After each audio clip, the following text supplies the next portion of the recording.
You're listening to the 10-Minute Bible Hour podcast. It's fast, fun, free, daily deep dive Bible, and right now we're working on the book of Nehemiah. If you're new, welcome. You can jump in right here, or you can always go back and start at the beginning of any season. The whole podcast is available in an easy-to-use format at thetmbh.com. Do you ever have the looping dream phenomenon? That is obviously not a clinical term. It's just one the little kid version of me made up. When I was little, I'm sure we must have been watching the Summer Olympics or a circus thing or something, and I must have seen a gymnast with, the talc all over their hands and on maybe the uneven bars, like they're doing a pull-up, but then they start flipping around and doing loops over and over on this bar. And then, I must have made a mental note of that, and I went to bed and I had a really interesting dream. I like my dreams. My dreams are well structured, or at least they seem like it when I'm dreaming. The stories kind of rhyme and make sense. I look forward to the resolution. If I have a good dream that's an interesting story and I wake up and the dream, the story finishes out well, it makes for a great day. I love dreaming, and I like making a note of how the stories in my dreams work out. Well, on this one, I got stuck in the middle of a really good dream. It was like there was a scratch on the record of my dream, and it was on those uneven bars. I was on there flipping around like a gymnast. And when I would get up to the top, like with my head pointed toward the ground and my toes pointed toward the sky, I would have just enough momentum to get over that and loop back around and then repeat and repeat and repeat. And it bothered me that I couldn't get out of this loop. It's like I couldn't break the motion of the whole thing with my mind while I was sleeping. Eventually, I just woke up after this really frustrating feeling of being trapped in this cycle. I went and talked to my mom about it. I don't remember what she said, but I'm sure it was great because she's a wonderful mom. But it isn't the last time it's happened. In fact, I've had a ton of these dreams where I'm enjoying an otherwise very interesting story, but then it becomes very uninteresting because I get caught in some kind of cycle, driving around the same loop, Big Ben Parliament kind of thing. Or I get lost somewhere and I walk in the same place. Or I get in a conversation and the conversation starts to skip like a record and I can't get past it. And I never have broken that. I don't know how to get out of it when I'm sleeping, even though sometimes I'm aware of it. And I wake up aware that I was dreaming, aware that I was enjoying it, aware that I got into a looping dream or a skip cycle and couldn't break it. And it's really oddly frustrating to have those kind of dreams and feel like I can't just stop this with willpower and with my mind. Likewise, if you read through the whole Old Testament, it sort of feels like you're reading a looping dream that has to be very frustrating, not just to read, but for the people who lived through it to feel like, oh, here we go again and again and again. Maybe there won't be enough momentum to have to do the loop again this time. Yeah, there was enough momentum. We're going to do it again and again and again and again, seemingly forever. It's an otherwise very interesting story, but eventually the looping gets pretty boring, and you wonder if there'll ever be a change or if the looping really is the whole story. And in a lot of ways, it feels like the looping, that is the cycle of the descendants of Abraham being right with God, getting fat and happy, screwing things up, going through anguish, receiving judgment from God, calling back out to God, God remembering them and keeping his promises and restoring them getting lazy and fat and happy during good times, etc. That loop, it's cute and it's charming the first couple times, but I don't need any more Old Testament. By the time I get to the end of it, I'm like, I get it. We've done this a gajillion times. I don't need any more cycles on these uneven bars. I totally understand it. I get the point. My dreams and the Old Testament are both a metaphor for the cyclical, destructive, or even just lazy habits that I get into, that humanity gets into. I get it. And by the time you get to the end of the narrative chunk of the Old Testament, which we are in as we get to the end of the book of Nehemiah, you're really ready for a change of pace. You're really ready to be snapped out of it and to wake up. And in the same way that when you know it's a dream, you can realize this. You kind of have this 10,000-foot view of what your subconscious was doing. So by the time we get to the end of Nehemiah, it seems like there's more of a 10,000-foot view here from the people who are going through those loops, that they're not only feeling it themselves, but they can kind of articulate back to each other what the story is of all of these loops. And we've been chipping away at that the last few days. And now we're getting to a part here in verse 26 where we get into a section that deals with that looping dream phenomenon that we experience here in the Old Testament. So you'll recall the last stuff we read about was how God promised the descendants of Abraham this great land, and they went and took it through miraculous stuff of God. And now all of a sudden they're drinking wine from vineyards they didn't plant and water from wells already dug, and they got olives from groves and fruit from trees in abundance they didn't plant and had nothing to do with. And we should be grateful to God for all of this stuff. Verse 26, though, here we go into the loop.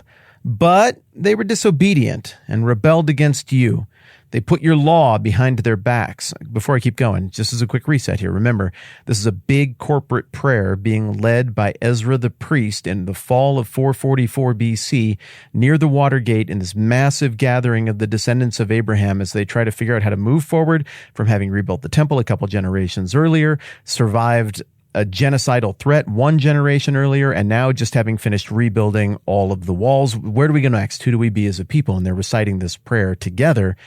And this narrative is kind of their answer to that question. We are going to be a people of truth who acknowledge the ups and downs of where we have been and who commit ourselves to God moving forward. This is sort of a dark chapter in that prayer. So once again, verse 26, but they were disobedient and rebelled against you. They put your law behind their backs.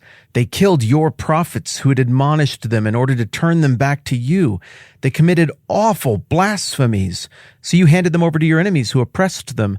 But when they were oppressed, they cried out to you from heaven. You heard them, and in your great compassion, you gave them deliverers who rescued them from the hand of their enemies. But as soon as they were at rest, they did what was evil in your sight. Then you abandoned them to the hand of their enemies so that they ruled over them. And when they cried out to you again, you heard from heaven. And in your compassion, you delivered them time after time. You warned them to return to your law, but they became arrogant and disobeyed your commands. They sinned against your ordinances by which a man will live if he obeys them. Stubbornly, they turned their backs on you, became stiff-necked, and refused to listen. For many years you were patient with them. By your Spirit you admonished them through your prophets, yet they paid no attention. So you handed them over to the neighboring peoples. But in your great mercy you did not put an end to them or abandon them, for you're a gracious and merciful God. That, what we just did right there, it's more or less the quick version of Judges.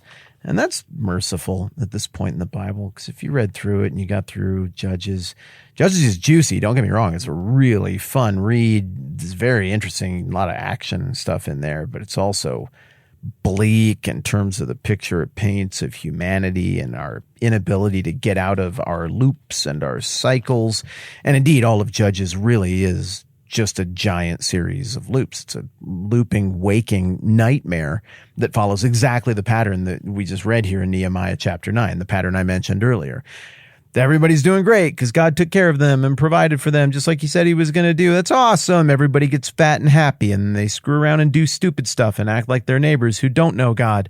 And then destruction comes, both because it's just not a good way to live and also because God is actively judging them. And then the people cry out and they're like, our bad, we get it again. It's so dumb. What were we doing? I can't believe we did this loop again. We repent. We're sorry. And then God hears their cry and sends a deliverer, a judge, to come and solve their stuff. And then they get fat and happy, wash, rinse, repeat for the entire book. So in this prayer, what's happening is some very old business with God is getting sorted out here. They're finally owning stuff from almost 1,000 years before the time this prayer is being made. Collectively, they're saying, hey, remember that whole Judges thing, God? Yeah, we haven't really talked about that, but we remember it. And we can see what you were trying to do for us, but we also see what we did in response to that. We see how we responded to your blessing, and we're ashamed, and we repent of all of it. And the whole ugly cycle is a result of two things: our constant failure and selfishness, and your constant forbearance and patience with us. This is the moment where the descendants of Abraham finally give an honest collective accounting for the debacle that was the era of the Judges.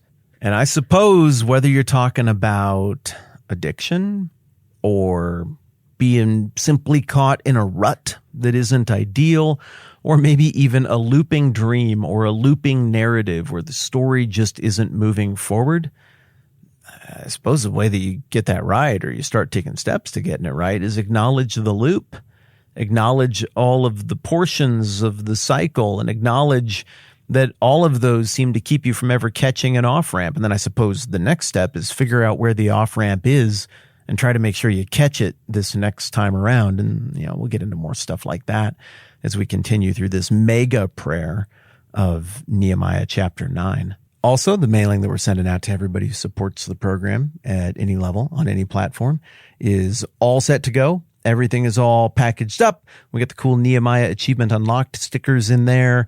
We have got the cool new Galatians notebooks for next season in there, a little note that I wrote. I've heard from a bunch of you trying to make sure addresses are up to date and so forth. I think we've done a good job of getting all of that integrated and caught up. I know that a handful of you have signed up here in the last couple of days. I'm doing a little bonus mailing. We still have a few open envelopes and we're working on that as well. But the bulk of them, as you are hearing this, have just been dropped off in the mail. And it's such a big thing. It seems like not that big a deal, right? Like you just get a little envelope. For us, it's like this gigantic thing where it takes over the house for a while and we think about it and we're all delighted and eager to make it happen. So that's a huge deal for us when we actually get these things in the mail. So I'm excited for you to start getting that in the next few days. Thank you so much to all of you for being here. Thank you so much to those of you who go above and beyond and support this thing. It wouldn't exist without you. I love that we get to do this together and I'm so grateful. All right. I'm Matt. This is the 10-Minute Bible Hour podcast. Let's do this again soon.